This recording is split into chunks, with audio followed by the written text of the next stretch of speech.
In the heart of ancient tradition, where the power of the past meets the promise of the future, I return to the House of Sweat, a sacred space that continues to enrich my life. Welcome back. My name is Blake, and I help those on a spiritual journey answer the questions that they didn't even know they had. Today, I'm taking you on a journey of my experience here recently when I went to a Temazcal in Colombia.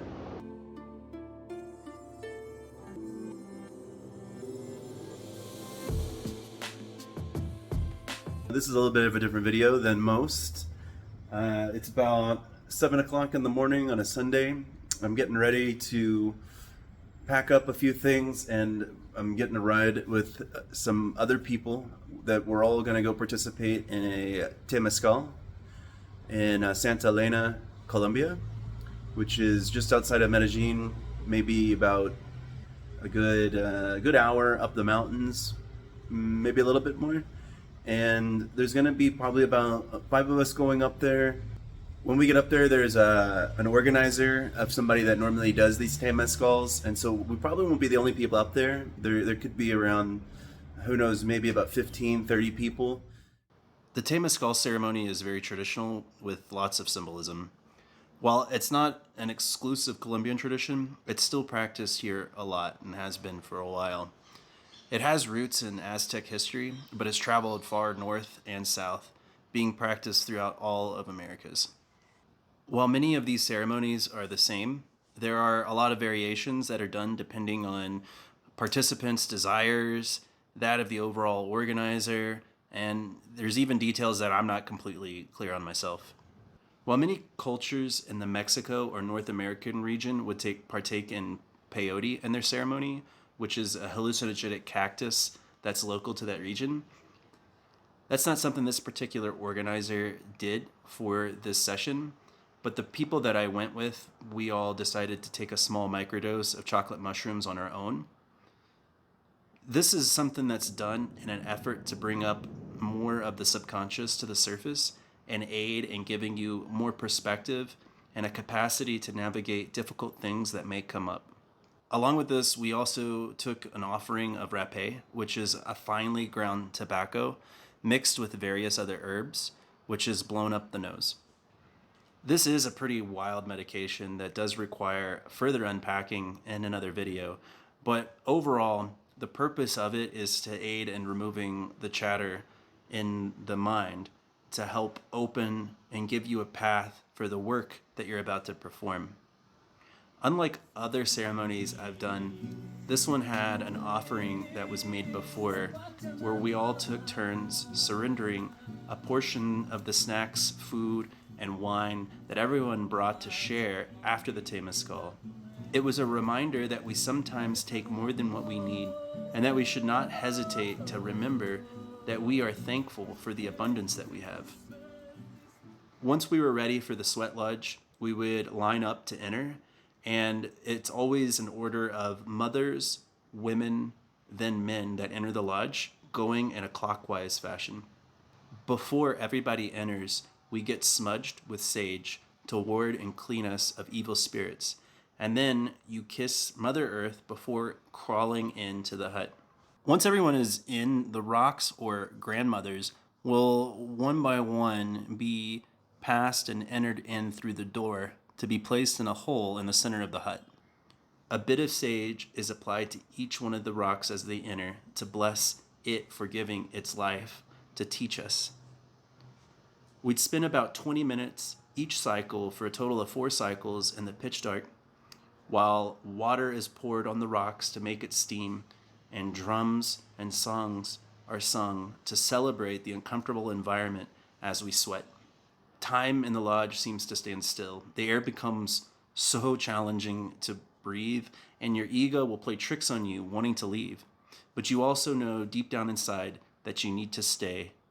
The hot, thick air symbolizes the embiotic fluid as a metaphor for being in the womb of Mother Nature. It's this regrowth process that's occurring, and you have to pay very special attention to what comes up in your mind so that you can learn to let go and adjust to things you may have forgotten or not realize you should be grateful for? My interest in Temazcal was introduced to me whenever I did an ayahuasca ceremony. We actually concluded our ayahuasca ceremony with the Temazcal, and that was a pretty incredible experience there. We did actually a 2 hour in that ceremony, while under the closing out effects of ayahuasca, which was kind of very profound. And I was gonna do one in Nicaragua that was about 6 hours, but I ended up doing a few other kinds of meditational things there, so it wasn't something that I really had the time for. But I've done also another one in Denver, Colorado, that was about 4 hours. So I feel like I'm kind of prepared for what this experience is going to entail. My part of my beginning adventure in a lot of this spiritual kind of awakening started whenever I had was living in San Francisco between jobs. I had another job come up, and I took a week off to do a meditation retreat out in the Sierra Nevada mountains. And when I went out there, I had a pretty profound experience for a lot of reasons. I've written a little bit about this, and I'm sure I'll tell some more stories about kind of specifics of what happened there. I was really able to open wounds and clean away a lot of these things that kind of sit in us over time. Maybe it's from previous lives, maybe it's just from us growing up. The thing is that whenever we're really young, we don't really have the emotional capabilities to deal with a lot of the things of life that we're trying to navigate through. And it's not a perfect world to have to try to figure a lot of that out.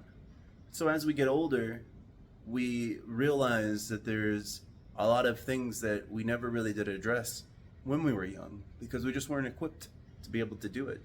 And as we get older, we have more of a responsibility to try to address those wounds. And it can be really surprising when you get to a certain point in your adult life, and all of a sudden you realize you have all of these issues that kind of come up that you don't understand why. They manifest in ways in your life that aren't positive. They affect you in your work, your life, your relationships. They can really kind of pull you back. There could just be child wounds that just haven't been explored or opened inside of you. And there's a number of things that can be done. And I feel like this is one of the many things that we can do to make ourselves healthier and improve our way of life. Hey, thanks for watching. I really appreciate it that you made it this far in the video. You wouldn't have made it this far if this information didn't really resonate with you.